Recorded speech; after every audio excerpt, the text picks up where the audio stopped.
يسمع بون ودن منفس قدسون حد أملاخ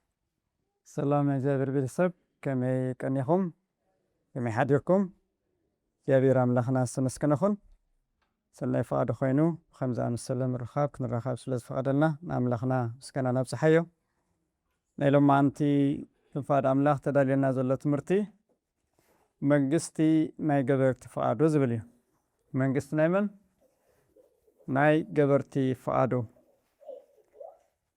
كما أبنت أنت لو سنة أي بالله لما أنتنا مودعتا معلتنا أنت تخون من قد دخول سود ما أنت نخيت أفتي من سماعات أفدق دون تنبلمو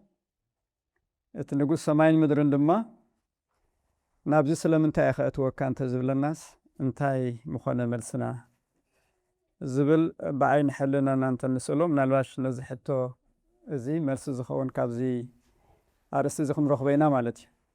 مبقسنا لهم مع أنت أرسلنا خوان قل ماتيس مرا شعاته فالإسلام حادون كينو فأتا أب سماي زولا أبوي زقبر دا أمبر قويتاي زبلنا خلو منقس سمايات أي أتوني زبلنا قويتانا يسوس كريستوس نزق عالزي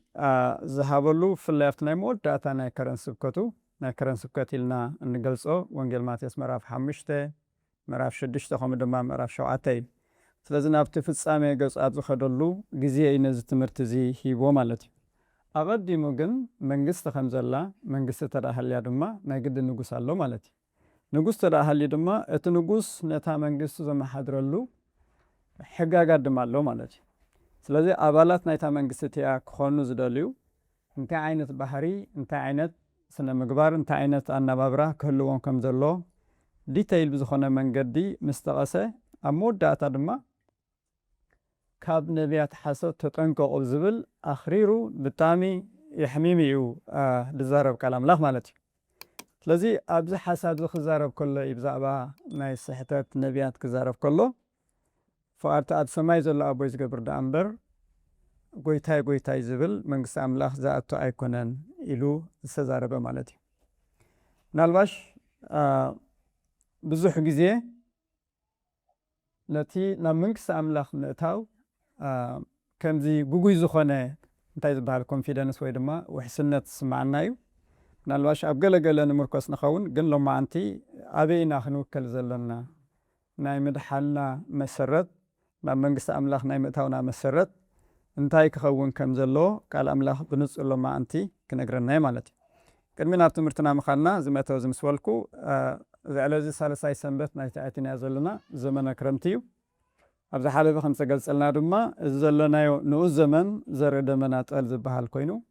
ሳልሳይ ናይ መወዳእታን ሰንበት እዩ ነዚ ቅንያ እዚ ብቅዱስ ያሬድ ተዳልየሉ ዘሎ መዝሙር ድማ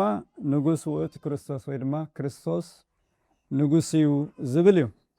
ስለዚ ካብቲ ትሕዝቶ ናይዚ መዝሙር እዚ ከም ንግንዘቦ ድማ ብተፈጥሮን ኣብ ተፈጥሮን ዝግለጽ ዝገሃል ዘበሎ ኩሉ ግብርታት ነቲ ንግስነት ናይ ክርስቶስ ዝገልጽን ዘግህድን ምዃኑ ክርስቶስ ድማ ንጉስ ሰማይ ምድርን ጥራይ ዘይኮነ ንጉስ እቲ ኣብ ሰማይና ምድሪ ዘሎ ህያውን ግኡዝን ዘበለ ፍጥረት ድማ ምዃኑ ንግስነት ድማ ናይ ስልጣን ማዕረግ ምዃኑ ስለዚ ኣብ ፍጥረት ሙሉእ ስልጣን ኣለዎ እንተዳኢልና ሙሉእ መለኮታዊ ሓይሊ ከም ዘለዎን ንኩሉ ሕጋጋት ድማ ዝናበረሉ ሕግን ስርዓትን ክሰርዓሉ ከም ዝኽእል ንባዕሉ ግን ንጉስ ስለ ዝኾነ እንተደልዩ ነቲ ሕጉ ከጽንዖ ይኽእል ተዘይደልዩ ድማ ከፍርሶ ከም ዝኽእል ኢና ካብዚ ክንርዳእ ንኽእል ማለት እዩ ስለዚ ንጉስ ኩሉ ፍጥረት ምዃኑ ብፍላይ ድማ ኣብተን ስጋና ለቢሱ ኣብዛ ምድሪ እዚኣ 3 ዓመት መንፈቅን ዝተመላለሰለን ጎይታናን መድሓኒናን ኢየሱስ ክርስቶስ ኣብ ልዕሊ ህያውን ግኡዝን ዘበለ ፍጥረት ምልኪ ከም ዘለዎ ንጉስ ምዃኑ ዘመስከረለን ዝተፈላለዩ ፍጻሜታት ከነልዕል ንኽእል ኢና ምስ ግዜና አንጻር ግን ንኣብነት ምስ ደቀ መዛሙርቲ ኮይኑ ኣብ ጃልባ ተሳፊሩ ብማእኸል ባሕሪ እናኸደ ከሎ እቲ ባሕሪ ዓብይ ንፋስ ተላዒሉ ከናውፅ ከም ዝኽኣለ ፍጥረት ህያውን ዘበለ ድማ ብጣዕሚ ዘናውፅ ከም ዝነበረ እሞ ጎይታና ኢየሱስ ክርስቶስ ግን ተንስኡ ነቲ ባሕርን ነቲ ንፋስን ከም ዝጎንሖም ቅጽበታዊ ዝኾነ ህድኣት ድማ ከም ዝኾነ እዩ ዝነግረና ካብዚ እንታይ ኢና ንምሃር ጎይታና ኢየሱስ ክርስቶስ ኣብ ልዕሊ እቲ ግኡዛዊ ፍጥረት እውን መለኮታዊ ሓይሊ መለኮታዊ ስልጣን ከም ዘሎ ኢና ክንርዳእ ንኽእል ናልባሽ ሓደ ግዜ ድማ ብዙሓት ሰባት ሰእዋት ዝነበሩሉ ግዜ 3 መዓልቲ ምስኡ ገይሮም ጥራይ ከብዶም ድማ ከፋንዎም ስለ ዘይደለየ ብሒደት ዓሳን ብሒደት ጎጎን ድማ ልዕሊ 5,000 ዝኾኑ ሰባት ከም ዝመገበ ኢና ንርዳእ ማለት ኣብ ገሊኡ 7 መሶብ ዝተረፈ ቆራርስ ከም ዝኣከቡ ኣብ ገሊኡ ድማ 12 መሶብ ይብል ማለት እዩ ኣብዚ እውን ብሒደት እንጌራን ብሒደት ዓሳን ንብዙሓት ሰባት ብምምጋብ ድማ ተኣምራቱ ወይ ድማ ስልጣኑ ከም ዘጋሃደ ኢና ክንርዳእ ንኽእል ናይ መጀመርያ ተኣምራቱ ኣገልግሎት ኣብ ጀመረሉ ድማ ናብ ቃና ናይ ገሊላ ተዓዲሙ ኣብ ዝኸደሉ እቶም ሰቡራይ ወይኖም ተወዲኡሉ ኣብ ዝነበረሉ ግዜ ድማ ጎይታና ኢየሱስ ክርስቶስ ንሕፍረቶም ብኽብረ ዝኸደነሉ ናይ መጀመርያ ተኣምራት ነቲ ማይ ናብ ወይኒ ለወጠ ትብል እያ ማለት እዩ ምንም ኣይገበረን ዝኾነ ምቅመም ኣይገበረን ግን በቲ መለኮታዊ ስልጣኑ ነቲ ጽሩይ ማይ ዔላ ናብ ኣዝዩ ምቁር ዝኾነ ወይኒ ክቕይሮ ከም ዝኸኣለ በዚ ድማ ንጉሳዊ ክብረቱ ከም ዘርአየ ኢና ክንርዳእ ንኽእል ማለት እዩ ካልእ ድማ ኣብ ልዕሊ ሞት ኣብ ልዕሊ ሕማም ኣብ ልዕሊ ኣጋንንቲ ድማ ብዙሕ ትእምርትን ተኣምራትን ክገልጽ ከሎ ኣብ ቅዱስ መጽሓፍና እነንብቦ ናይ ዕለታዊ ተግባሩ ከም ዝነበረ ኢና ክንርዳእ ንኽእል ማለት እዩ ቅድሚኡ ኣብ ብሉይ ኪዳን ብዘይካቶም እግዚኣብሔር ጸጋ ዝሃቦም ተዘይኮይኑ ከምኡ ተራ ኣይፍለኒ ብፍላይ ድማ ኣጋንንቲ ካብ ሰባት ክወፁ ናይ መጀመርያ ተኣምራት ነይሩ ማለት እዩ ስለዚ ጎይታና ኢየሱስ ክርስቶስ ኣብ ልዕሊ ኩሉ ሞትን ሕማምን ኣጋንንትን ዘለዎ ስልጣኑ ዘለዎ ንግስነቱ ከም ዝገለጸ ኢና ክንርዳእ ንኽእል ማለት እዩ ኣብ ቃል ኣምላኽ እንታይ ዝብል ኣለና ኩሉ ብኡ ኮነ ካብቲ ዝኾነ ድማ ብዘይቦ ዝኾነ ነገር የለን ይብለና ፍጥረት ዘበለ ኩሉ ብመን ይኮይኑ ብጎይታናን መድሓኒናን ኢየሱስ ክርስቶስ ይኮይኑ ስለዚ ፍጥረት እቲ ናይ መጀመርያ ዋላታ ብሉይ ኪዳን ኬድና እንተዳሪእናዮ ፈጣሪኡ መን እዩ ክርስቶስ ምዃኑ እዩ ስለዚ ክርስቶስ ንጉስ ፍጥረት ምዃኑ ኩሉ ድማ ብእግዚኣብሔር ወልድ ዝተፈጠረ ምዃኑ ኢና ክንርዳእ ንኽእል ምናልባሽ ኣብ ቅንያት ክረምቲ ስለ ዘለና ኣብ ስደት ኮንካ መቸም ናይ ክራማት ነገር ብዙሕ ከይርዳእና ክእል እዩ ውፅእ ኢልና በቑልታት እንሪኦ ነገር ስለዘየሎ ማለት እዩ ግን ቤተ ክርስቲያን ነቲ ኣብ ቤተ ክርስቲያን ዝወሃብ ዕለተ ሰንበት ዝወሃብ ኣስተምሮ ኩሉ ነቲ ምእመናን ብዝምጥን መሰረት ማለት ምስቲ ወቕቲ ብዝኸይድ መሰረት እያ ትምህርቲ ኣዳሊሃልና ዘላ ማለት እዩ ስለዚ ኣብ ክራማት ከም ዘለና መጠን ናብ ክራማት ክንሓስብ ከለና ቀልጢፍ ናብ ኣእምሮና ዝመፅእ እኹል ዝኾነ ዝናም ክንረክብ እሞ እታ መሬት ግቡእ ዝኾነ ምህርቲ ክትበና ጥራይና ንሓስብ ማለት እዩ እቲ ወቕቲ ክቀያየር ከሎ ዝናም ክንረክብ ከለና ንፋስ ክንረክብ ከለና ፀሓይ ክንረክብ ከለና እዚ ኩሉ እውን እታ መሬት እውን ውሕድ ዝኾነ ዘርኢ ሂብናያ ኣኻዕቢታ ክትበኒ ከላ ኣብዚ ኩሉ እንታይ ኢና ንርዳእ እንድሕር ኢልና እቲ ናይ ክርስቶስ ንግስነት እቲ ናይ ክርስቶስ ስልጣን ኢና ንርኢ ማለት እዩ ስለዚ እቲ ተራ ዝኾነ ዓለማዊ ሰብ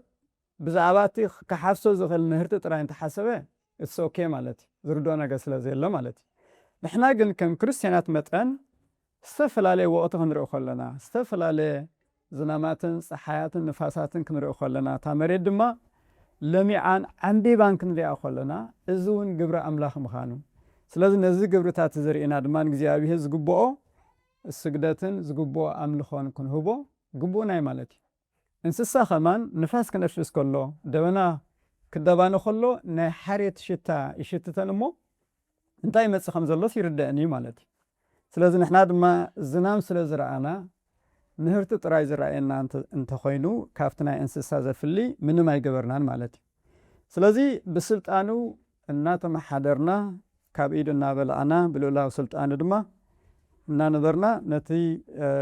መለኮታዊ ስልጣኑን ንዕቤቱን ዝግባእ ምስጋናን ውዳሴን ክነቕርበሉ ግቡእ እዩ ማለት እዩ እቲ ካልእ እዚ ቅንያ እዚ ኣብ ልዕሊ ፍጥረት ዝተጋሃደ ንግስነት ናይ ክርስቶስ እነስተንትነሉን እንመሃረሉን ቅንያ ስለ ዝኾነ ዘመነ ንጉስ ተባሂሉ እውን ይግለጽ እዩ ስለዚ ናብቲ ትምህርትና ክንምለስ ኢና ወንጌል ማቴዎስ ምዕራፍ 7 ካብ ፍቕዲ 21 ክሳብ ፍጻሜ ኢና አንቢብና ብፍላይ እቲ ሕመረት ወይ ድማ እቲ ቀንዲ ኣርእስቲ ተዋሂብሉ ዘሎ ካብቲ ፍቕዲ 21 ዘሎ እዩ እንድሕር ኣስተውዒልና ዳርጋ ነዘን ዝሓለፋ 3 ሰሙን ብዛዕባ መንግስቲ ኣምላኽ ዝምልከት ኢና ተማሂርና መንግስቲ ኣምላኽ ቀሪባ ኣሎ እሞ ተነስሑ መንግስቲ ሰማያት ድማ ንወዱ መርዓ ዝገበረ ንጉስ ትመስል እናተባህለ ዝተፈላለዩ ብዛዕባ መንግስቲ ኣምላኽ ዝምልከት ቃል ኣምላኽ ተማሂርና ነርና ማለት እዩ ስለዚህ ቃል አምላኽ ብተደጋጋሚ ሙኻ ብሓደ ርእስቲ ክንመሃር ከለና ኩሉ ግዜ ንህይወትና ክንሓቶ ዘለና ኣገዳሲ ሕቶ ኣሎ እዩ። ንሱ ድማ እንታይ እዩ? እግዚኣብሔር እንታይ እዩ ክብለኒ ደልዩ? ካብዚ ቃል አምላኽ ዝስ እንታይ እዩ ክመሃር ደልየ? እግዚኣብሔር እንታይ ሕቶ ናይ ህይወተይ ክምልሰለይ ዝደሊ ዘሎ ወይ ድማ ከመይ ኮይነ ክመላለስ እየ ዝደልየኒ ዘሎ ኢልና ንገዛእ ርእስና ክንሓትት ኣዝዩ ኣገዳሲ እዩ። ስለዚ ኣርእስትና ብዛዕባ መንግስቲ ኣምላኽ እንተደኣ ኮይኑ ኣብ መንግስቲ ኣምላኽ ከም ዝኣቱስ ማዕረ ክንደይ ርግፀኛ እየ ሕጂ ናብዛ ምድሪ እዚኣ ከለኹ ኣባል ናይዛ መንግስቲ እዚኣ ምዃነይ ማዕረ ክንደይ ርግፀኛ ዝብል ሕቶ ኣበጊስና ነዚ ሕቶ እዚ ድማ ካብዚ ትምህርቲ እዚ ክንምልሶ ኣዝዩ ኣገዳሲ ማለት እዩ። ጎይታና መድሓኒና ኢየሱስ ክርስቶስ ኩሉ ግዜ ክምህር ከሎ ኣነፃፂሩ እዩ ዝምህር ማለት እዩ። እዞም ሰባት እዚኦም ናብ መንግስቲ ኣምላኽ ኣይኣትውን እዮም እዞም ከምዝን ከምዝን ዝብሉ እንድሕር ኢልና ናብታ መንግስቲ ዝኣቱ ድማ ከመይ ዝኣመሰሉ ሰባት ምዃኑ ብንፅፅር መንገዲ ይምህረና እዩ ማለት። ስለዚ ሓደ ካብቲ ናብ መንግስቲ ኣምላኽ ክንኣቱ ዘቐመጦ መለክዕ እንተደኣ ሃልዩ ኣብ ቃል እንታይ ዝብለና? ኩሉ ጎይታይ ጎይታይ ዝብለኒ መንግስቲ ኣምላኽ ኣይኣቱን እዩ ፍቓድቲ ኣብ ሰማይ ዘሎ ኣቦይ ዝገብር እምበር ዝብል መዐቀኒ ይህብና ዘሎ ማለት እዩ። ስለዚ እቶም ብሓቂ ዜጋታት መንግስቲ ኣምላኽ ዝኾኑ ብእተለወጠ ልቢ ንኣምላኽ ዘኽብሩ ንኣምላኽ ዝእዘዙ ሰባት እዮም ማለት እዩ። ምናልባሽ ብዙሕ ሰብ ኣነ ንጎይታ ፈልጠ እየ ንኣምላኽ ፈልጠ እየ ዝብል ሰብ ብዛዕባ እግዚኣብሔር ዝእመን ሰብ ብዙሕ ክህሉ ክእል እዩ። ግን ጎይታ ኸ ይእመኖ ዶ? ጎይታ ኸ ነቲ ሰብትሲ ይፈልጦ ዶ ዝብል ሓደ ካብቲ ክንምልሶ ዝግባአና ኣገዳሲ ሕቶ እዩ ማለት እዩ። ከምዚ ክንብል ከለና ግን ቃል ተኣምኖ ኣገዳሲ ኣይኮነን ንብል ዘለና ማለት እዩ። ኣብ ዝሓለፈ ግዜ ምስ ገለ ኣሕዋት ንዘራርብ ነርና ሲ ካብቶም ኣብ ግሪክ 7 ኣዝዮም በላሕቲ ሰባት ዝበሃሉ ጥበበኛታት ዝበሃሉ ሰባት ሓደ ነይሩ። ሕጂ ሓደ ሰብ ውህብቶ ይሰለሉ ሞ እቲ ውህብቶ ድማ እንስሳ እዩ። ግን ምስኡ ድማ መምርሒ ሂብዎ ማለት እዩ። እዛ እንስሳ እዚኣ ከም ውህብቶ ህበካ ኣለኹ መስዋዕቲ ድማ ግበራ ብሎ ማለት እዩ። እንተኾነ ግን ቅድሚ መስዋዕቲ ምግባርካ ግን እቲ ዝበለፀን ዝኸፍአን ክፋል ናይ ኣካላ ቆሪስካ ለኣኸለ ይብሎ ማለት እዩ። ምናልባሽ ንሕና ከምኡ እንበሃል እንታይ ንልኽ ኣይደኖ። እዚ ሰብ እዚ ግን በሊሕ ስለ ዝነበረ እታ ዝበለፀትን ዝኸፍአትን ክፋል ኣካል ናይታ እንስሳ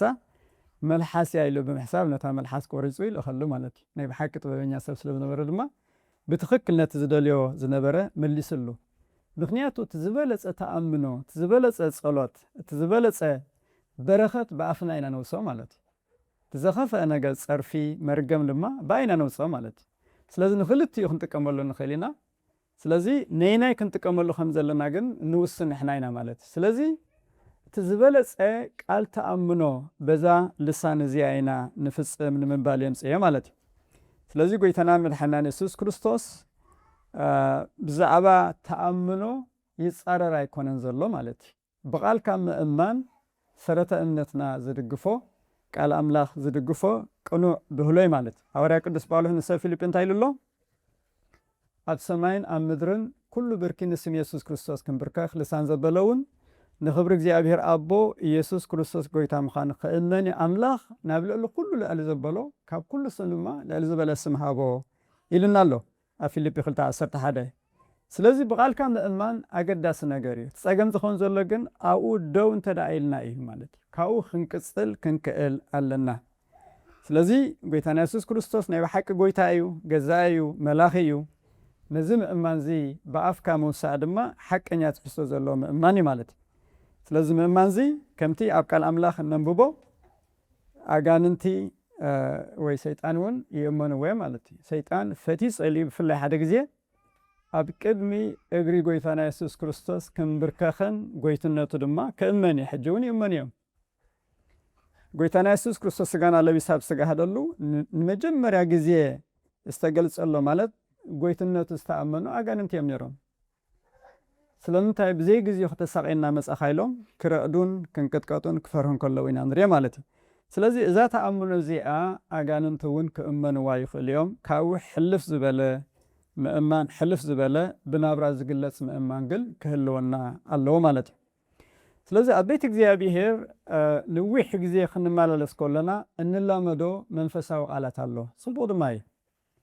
ከመይ ውዒልካ ከመይ ሓዲርካ ክንበሃል ከለና እግዚአብሔር ይመስገን ኢልና ክንምልስ ግቡእ እዩ ኣምላኽ ክምስገን ስለ ዝግብኦ ማለት እዩ እስኪ ተሲእና ንዘምር ክንብል ከለና ከምዚ ሕጂ መዘምራን ዝመርሑና ተሲእኻ ምዝማር ሰናይ እዩ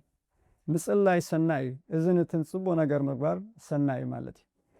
ግን መለለይ ናብ መንግስቲ ኣምላኽ ምእታው ወይ ድማ መሰረት ናብ መንግስቲ ኣምላኽ ምእታው ግን እንታይ ኢልና ብንጹር ክንፈልጦ ኣዝዩ ኣገዳሲ ማለት እዩ ውሕስነትና ኣብቲ ብኣፍና እነውስኦ እንዝምሮ እንጽልዮ እንምህሮ እንሰብኮ ቃል እንተ ደኣ ኮይኑ ካብቲ ቃላዊ ነገር ኣይሓለፍናን ኣለና ማለት እዩ ስለዚ ናብ መንግስቲ ኣምላኽ ክንኣቱ እንተ ደኣ ኮይንና ቃል ኣምላኽ እንታይ እዩ ዝብለና ዘሎ እንድሕር ኢልና ናብራናስ ነቲ ኣፍናስ ይውክል ዶ ንዕኡ ይገልጽ ዶ ዝብል ኣገዳሲ ሕቶ እሞ ክንምልሶ ኣለና ማለት እዩ ኣብ ቴዎሎጂ ናይ ቤተክርስትያንና እንታይ ዝበሃል ኣሎ ኦርቶዶክሲ ኤንድ ኦርቶፕራክሲ ዝበሃል ኣሎ ኦርቶዶክሲ ነቲ ቁኑዕ ዝኾነ እምነት ቀጥተኛ ዝኾነ እምነት ሓቀኛ ዝኾነ እምነት ዝገልጽ ክኸውን ከሎ ነቲ ቁኑዕ ናብራና ቁኑዕ ኣካይዳና ዝገልጽ ግን እቲ ኦርቶፕራክሲ ዝበሃል ማለት ስለዚ ክልቲኡ ብሓደ ፓራለል ክኸይድ ተዘይክኢሉ ኣብ እምነት ኣለና ክንብል ኣይንኽእሊና ማለት እዩ መድሓኒናን ጎይታና ኢየሱስ ክርስቶስን ብቓሉ ንስተኣመኖ ኣብ ቅድሚ መላእኽትን ኣብ ቅድሚ እግዚኣብሔር ኣቦን ከም ዝእመኖ ነጊረና እዩ ስለዚ ቃል ተኣምኖ ነፍርሶ ይኮናን ዘለና ወይ ሓደ ሰብ ብጣዕሚ ኣብዚሑ ጎይታ ጎይታይ ስለ ዝበለ ኣብ ወንጌል ማቴዎስ ምዕራፍ 7:21 ዘሎ ንከምዚኦም ዝኣመሰሉ ሰባት ክንብል ኣይንኽእሊና ማለት እዩ ስለዚ ገዛ ርእስና ክንፈርደሉ ዳ እምበር ንኻልእ ሰብ ክንፈርደሉ ኣይኮነን ተዋሂብልና እንተኾነ ግን እቲ ቃል ተኣምኖ ብዝተለወጠ ልቢ ብዝተለወጠ ኣተሓሳስባን ኣነባብራን ተዳጊርናዮ ኣብ ቅድሚ እግዚኣብሔር ቅቡል ምዃኑ እዩ ቃል ኣምላኽ ዝነግረና ማለት እዩ ስለዚ ሕላገት እቶም ብሓቂ ዜጋታት መንግስቲ ኣምላኽ ዝኾኑ እንታይ እንድሕር ኢልና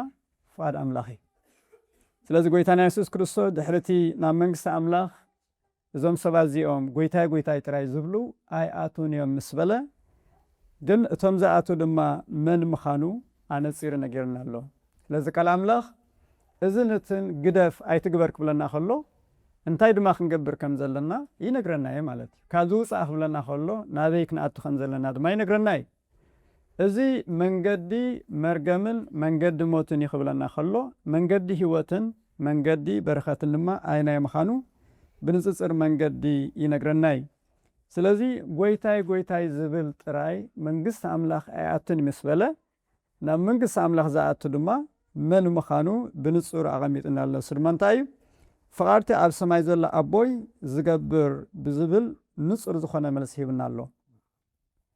ፍቓድቲ ኣብ ሰማይ ዘሎ ኣቦና ግን እንታይ እዩ ፍቓድቲ ኣብ ሰማይ ዝገብር ዘሎ ኣቦይ ክብል ከሎ ጎይታ እቲ ጎይታና ኢየሱስ ክርስቶስ ኣቦይ ዝብሎ ንዓና እውን ኣቦና እዩ ምክንያቱ ደቀ መዛሙርቲ ጸሎት መሃረና ምስ በልዎ እንታይ ኢሎም ክጽልዩ ነጊሮም ኣብ ሰማይ ትነብር ኣቦና ኩሉ ግዜ ንጽልይ ኢና ናይ ብሓቂ ኣብ ሰማይ ኣቦ ከም ዘለና ናይ ብሓቂ ኣቦን እቲ ናይ ኣቦነት መንፈስ ከይስማዓና ዶ ዝብል ሓደ ካብቲ ንገዛ ርእስና ክንሓቶ ዝግባአና ምዃኑ እናዘኻኸርኩ ፍቓድ እግዚኣብሔር ኣቦ ግን እንታይ ምዃኑ ምናልባሽ ካብቲ ብዙሕ ሰለስተ ጥርንፍ ዝበለ መንገዲ ክንገልጾ ክንፍትን ኢና ማለት እዩ ተቐዳመይቲ ፍቓድ እግዚኣብሔር ኣቦና ኣብ ወዱ ኣብ ጎይታናን መድሓኒናን ኢየሱስ ክርስቶስ እምነት ክህልወና እዩ ማለት እዩ ስለዚ ተቐዳማይ ፍቓድ ኣቦ ንእዘዞ ምእዛዝ ንጎይታና ኢየሱስ ክርስቶስ ነቲ ማዕረ ኣምላኽ ምዃኑ ከም ብምንዛእ ከይረኣየ ካብ ሰማያት ወሪዱ ኣብ እደና ቅድስት ድንግል ማርያም ምሕዳሩ ስጋና ለቢሱ ድማ ብዛ ምድሪ እዚኣ ኸማና ኮይኑ ብዘይካ ሓጢኣት ብኩሉ ኸማና እናተፈተነ ምንባሩን ዕዳ ሓጢኣትና ክኸፍል ድማ መስቀል ከም ተሰቕለ ከም ዝሞተ ከም ዝተቐብረ ከምቲ ቅዱሳት ፅሑፋት ዝብሎ ድማ ኣብ ሳልሳይ መዓልቲ ከም ዝተንስአ ብክብሪ ድማ ናብ ሰማይ ከም ዝዓረገ ኣብ የማን ክብሪ ኣቦ ድማ ከም ዝተቐመጠ ምእንታና ድማ ይረኣየልና ከም ዘሎ ብስሙ ድማ ድሕነት ከም ንረክብ እዚ ምእማን እዚ ክህልወና ቃል ኣምላኽ ዝነግረና ማለት እዩ ምክንያቱ ጎይታና ኢየሱስ ክርስቶስ ሓደ ግዜ ብዙሓት ህዝቢ እናመሃረ ከሎ እቶም ህዝቢ ሓደ ሕቶ ሓቲቶሞ ኣብ ወንጌል ዮሃንስ 6:29 ሳብ 31 ስለዚ ንሳቶም ግብረ ኣምላኽ ክንገብርሲ እንታይ ንግበር በልዎ ግብረ ኣምላኽ ክንገብር ግብረ ኣምላኽ ኮ መደብ ኣምላኽ ፍቃድ ኣምላኽ ዕላማ ኣምላኽ ክንገብር እንታይ ንግበር በልዎ ኢየሱስ ከዓ ግብረ ኣምላኽ በትንሱ ዝለኣኾ ክትኣምኑ እዩ በሎም በትንሱ ክትኣምኑ ኣብ ጢሞቴዎስ ቀዳማይ መልእኽቲ ጢሞቴዎስ ምዕራፍ 2:4 ድማ ኣምላኽ ኩሉ ሰብ ክድሕን እምበር ናብ ፍልጠት ሓቂ ክመጽእ ዝደሊ ምዃኑ ነጊርና ኣሎ ወላ ሓደ ሰብ ዘይተረፍ ኩሉ ሰብ ናብ ፍልጠት ሓቂ ክመጽእን ክድሕንን ዝደሊ ኣምላኽ ምዃኑ ነጊርና ኣሎ ማለት ስለዚ እዚ እምነት እዚ ክህልወና ኣሎ ንኣብነት ማዕረ ክንደይ እናተረዲና ንብሎ ጸሎት ሃይማኖት እንደግሞ ኢና ኣይኮነ እንድዩ ኩሉ እቲ ክንኣምኖ ዝግባአና ካብኡ ዘሎ ስለዚ ኣፍና ጥራይ ድዩ ዘሎ ዋላ ልብና እንከላይ ናይ ብሓቂ ተረዲና ኢና ንብሎ ሓደ ካብቲ ንገዛ ርእስና ክንሓቶ ዝግባአና ገዳሲ ሕቶ እዩ ማለት እዩ እቲ ካልኣይ ድማ ንስሓ ካብ ሓጢኣት ንስሓ ማለት ቃል በቃሉ ምምላስ ማለት እዩ ብዘይ ኣምላኽ ካብ ምንባር ወፂኻ ምስ ኣምላኽ ምንባር ዝብል ሓሳብ እዩ ዘሎ ማለት እዩ ነቲ በቃላት ዝግለጽ ብተግባር ዝግለጽ ብሓሳብ ዝግለጽ ብሃቀናት ዝግለጽ ኩሉ እግዚኣብሔር ዘይከብረሉ ንዓና ድማ ንበረኸ ዘይኮነና ሓጢኣት ሓዲግና ንንስሓ ዝበቅዕ ፍረ እናገበርና ክንነብር ደጊምና ድማ ነቲ ሓጢኣት ትመታን ከይንፍጽሞ ኣብ ቅድሚ እግዚኣብሔር ሕድገት ክንሓትት ጸጋ ድማ ካዕጥቐና ምልማን ዘጠቃለለ ማለት እዩ ስለዚ ንስሓ ካብ ሓጢኣት እምነት ኣብ ወዲ ጎይታና ኢየሱስ ክርስቶስ ኢልና ኣለና ሳልሳይቲ ድማ ፍቅርን ምእዛዝን ቅድስናን ዘለዎ ቅኑዕ ናብራ ድማ ክንነብር መጽሓፍ ቅዱስ ዝተፈላለዩ ሕጋጋት ኣሎ ብፍላይ ብሉይ ኪዳን 613 ሕጋጋት ኣሎ ስለዚ ኣብ ክልተ ክንመቕሎ ከለና ድማ ገሊኡ ግበር ዝብል እዩ ገሊኡ ድማ ኣይትግበር ዝብል እዩ ማለት እዩ ስለዚ ግድፈት ንዑ ዘይምፍጻም ግድፈታዊ ኣበሳን ጥሕሰታዊ ዝኾነ ኣበሳን ንፍጽም ማለት እዩ ግን እዚ ኩሉ 613 ሕጋጋት ብሓደ ቃል ክንጥርንፎ ንኽእልና ፍቕሪ ኣብ ዝብል ማለት እዩ ንዑ ድማ ዝያዳ ከነስፍሖ እንተደኣ ኮይንና ፍቕሪ ንኣምላኽን ፍቕሪ ንምጻኢካን ዝብል ስለዚ ሓደ ሰብ ንኣምላኽ ዘፍቅር ተደኣ ኮይኑ እሞ ከዓ ፍቕሪ ድማ ብምሉእ ልቡ ብኩሉ ነፍሱ ብኩሉ ሓይሉ ብኩሉ ሓሳቡ ንኣምላኽ ዘፍቅር ተደኣ ኮይኑ ንምጻኢ ድማ ከም ነፍሱ ዘፍቅሮ እንተደኣ ኮይኑ ንኩሉ ትሕጊ ይነብረሉ ኣሎ ማለት እዩ ኣብ ብሉይ ኪዳን ምናልባሽ ትሕጊ ክንጸድቀሉ ዘይኮነስ ናይ ብሓቂ ማዕረ ክንደይ ወዲቕና ከም ዘለና ማዕረ ክንደይ ምድሓን ከም ዘልየና ከሪአና ትቅድስና ኣምላኽ ባህሪ ኣምላኽ ብዝግባእ ከሪአና እሞ ነቲ ቅድስና ኣምላኽ ነቲ ባህሪ ኣምላኽ ዝበቅዕ ናብራ ንነብር ከም ዘይነበርና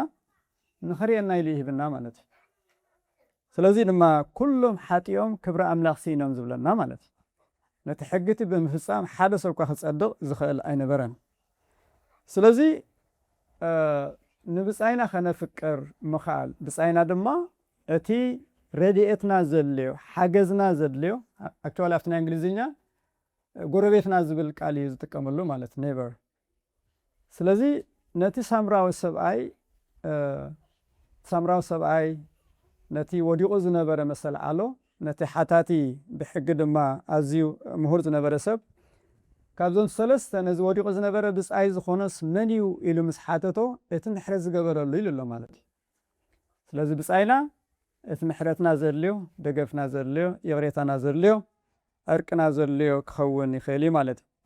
ስለዚ ንእግዚኣብሔር ርኢናዮ ስለ ዘይንፈልጥ ነቲ ብመልክዕና ኣምሳልን ኣምላኽ ዝተፈጠረ ሰብ ፍቕርና ክንገልጸሉ ከለና ንኣምላኽ ፍቕርና ንገልጸሉ ኢልና እውን ክንገልጾ ንኽእል ኢና ማለት እዩ ትኻልእ ድማ ምእዛዝ እዩ ምእዛዝ ድማ ሓደ ካብቲ ፍቕሪ ኣምላኽ ክንገልጸሉ ንኽእል እዩ ንኣምላኽ ከይተኣዘዝና ፍቕሪ ኣምላኽ ክንገልጽ ኣይንኽእል ኢና ሃዋርያ ቅዱስ ጳውሎስ ድማ ንሰብ ተሰሎንቄ ኣብ ፀሓፈሉ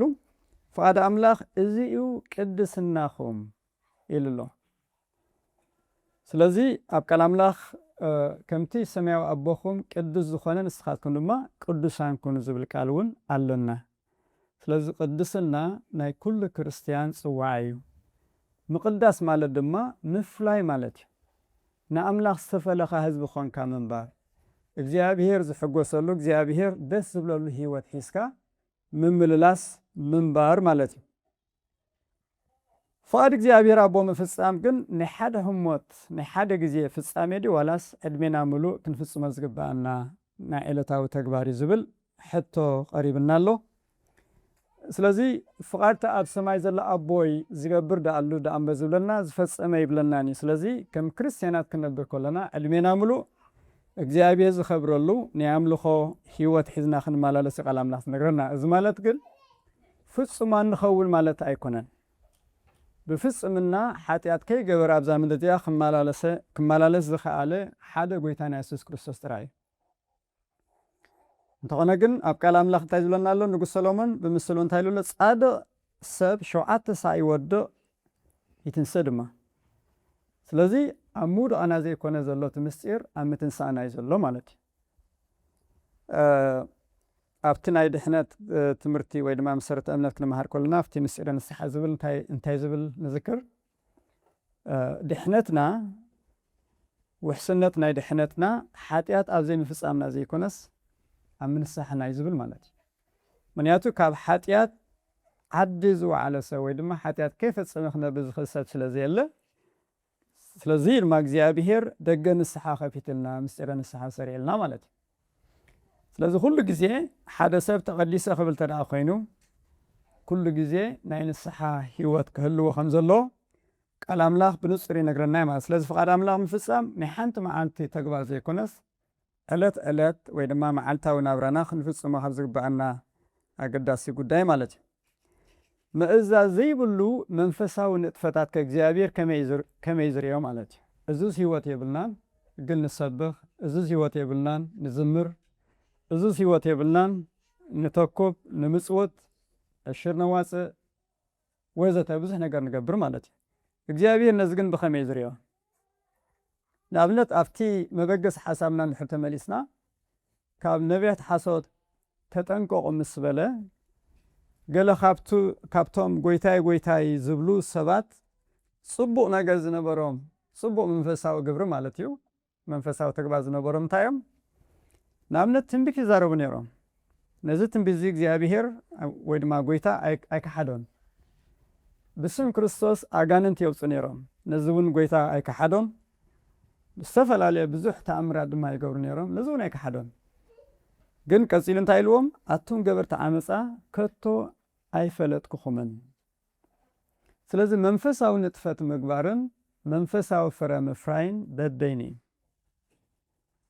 ማሕደር መንፈስ ቅዱስ ስለዝኾንና እቲ ኣባና ዘሎ ቅዱስ መንፈስ በኣና ገይሩ ክፈርዮ ዝደልዩ መንፈሳዊ ፍረ ኣሎ እዩ ፍቕሪ ሓጎስ ዕርቂ ዓቕሊ ለውሃት እምነት ህድኣት ኣኽለን ምንባር ዝብል ኣብ ገላትያ ምዕራፍ 5 ፍቅዲ 22 ዘሎ ማለት እዩ ስለዚ ጎይታ ካባይ ረሓቑ ከይብለና እንድሕር ደሊና እዚ መንፈሳዊ ፍረ እዚ ክንፈሪ እዩ ዘለና ማለት እዩ ስለዚ ድማ ጎይታ ኣቱም ገበርቲ ዓመፃ ኣይፈለጥኩኹምን ካባይ ረሓቑ ዝበሎም ነቲ ዝገብሮ ተኣምራት ኣይኮነን ከምኡ ዝብሎ ዘሎ ግን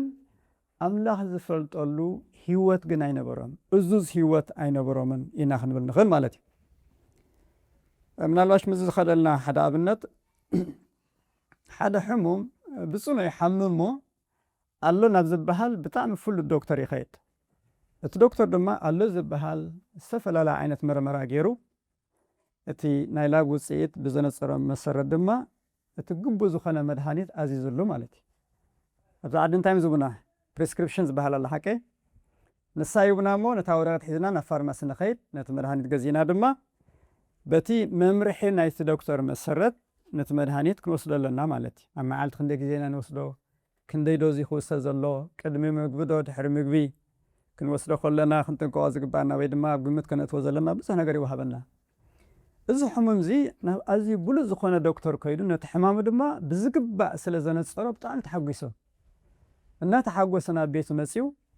ንዝረኸቦ ሰብ ድማ በቃ ናብ ዶክተር እገለ ከይደ ብጣዕሚ ንሕማመይ ብንፅር ፈሊጥዎ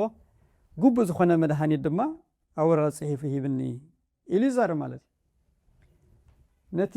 ፕሪስክሪፕሽን ሸምዲድዎ እዩ እቲ መድሃኒት ገሊኡስ ምሻላ ንሕና እውን ከነንብቦ ብጣዕሚ ኢና ንፅቀም ንሱ ግን ሸምዲድዎ ክንደይ ሚሊግራም ምዃኑ ክንደይ ዶዝ ምዃኑ መዓልታዊ ክንደይ ክወስድ ከም ዘለዎ ንክንደይ መዓልታት ክወስዶ ከም ዘለዎ ነኒ ዝረኸቦ ሰብ እዩ ዝነገር ግን እቲ ሕማም ድማ እናገደዶ ኸይድ ግን ካብቲ ዶክተር ክገልፆ ዝኽእል በቃ እናገለፀ ንሰባት ግን ይዛረብ ማለት እዩ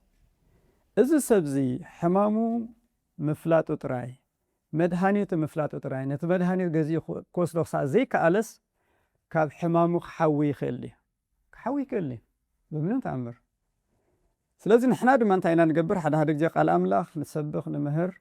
جن زين نبرلو زين تكمل أنت رأخينا كتاب منا يكلني سلازم ما يعقوب أملاخ يعقوب مرة حدا في الإسلام كلتن جبر تقال كنو رأسكم نتقبركم سمعت تراي أي تخونة لنا مالت نسمع أجد داسي نجري جن سمعنا نتقال أملاخ نزوزو زين خلت رأخينا كنبرلو زين خلت رأخينا تقال أملاخ كتاب منا يكلني ملوتي إبراهيم ونكم يزولنا أتون سمعتو نفسهم قال بأمن سلازي حبروس هاي تقوم من بلنا مالتي لازم استقال أملاخ كن حبرن كن نبرون قبوي مالتي جن فرن خن فرد ما فارتي أب سماي زلو أبونا انتاي مخان بنصر فليتنا لنا نزف غاز خن فسم تداخوين جن مسجزي أبيهر حبرت كهلونا خنزلو حبرت كهلونا انت داخوين دما كن فلتو اللونا كن فلتو تداخوين دما كن صعبي زلنا نبي هوسي أمراب شدش تفعل سلسن تايلولو نجزي أبيهر نفلتو كن فلتو دما نسعب بيلو بزح جزية تدقاقم قال الله نجزي أبيهر مفلاتن بزعب جزي أبيهر مفلاتن كلتا بب بينو نقاري مالتي سلازي نجزي أبيهر كن فلتو انت داخويننا كن صعبي زلنا مالتي مسو نوخي فلتنا دما حبيرنا يخنبل أين خلينا مالتي هورا قدس باولوس كنصعبو خلنا انت عين تأثر كم زقد فلنا تكس كله نسخاتكم ونزيكم تتصوعكم كريستوس لما أثر من تخصعبو من تخاتكم مكرا تقبله أرأي ونحدق لكم أفتناجز نتي أرأي زبل معتب زبل قال يتكاميه